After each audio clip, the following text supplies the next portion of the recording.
Dans un pays lointain, près d'un lac scintillant, vivait une petite tortue. Elle était connue pour sa lenteur et son grand silence. Souvent, la tortue soupirait, souhaitant être plus rapide ou plus bruyante comme ses amis. Elle se plaignait souvent de sa nature tranquille.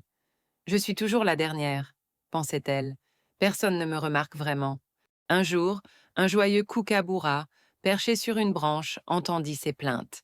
Avec son rire éclatant, il dit à la tortue: chacun de nous a son propre rythme, et chacun possède sa propre force unique.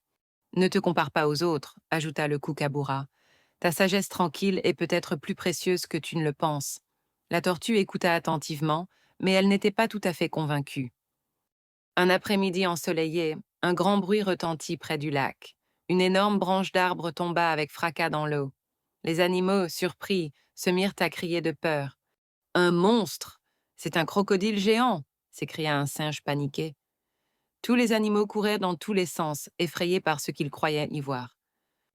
Au milieu de la panique, la tortue resta immobile. Elle observa calmement la surface de l'eau. Sa nature lente lui permit de ne pas se précipiter. Elle s'approcha doucement du bord du lac, avec ses yeux perçants. Elle regarda attentivement l'objet qui avait fait tant de bruit. La tortue comprit vite ce qui s'était passé. Ce n'était pas un crocodile, mais juste une vieille branche d'arbre. Elle leva la tête et parla d'une voix douce mais claire. N'ayez crainte, mes amis, dit-elle. Ce n'est qu'une branche tombée. Il n'y a aucun danger ici. Les animaux s'arrêtèrent, surpris par son calme. Le kookaburra, qui avait tout observé depuis sa branche, éclata de son rire joyeux. Voilà ta sagesse en action, petite tortue, s'exclama-t-il. Ta tranquillité a sauvé la situation.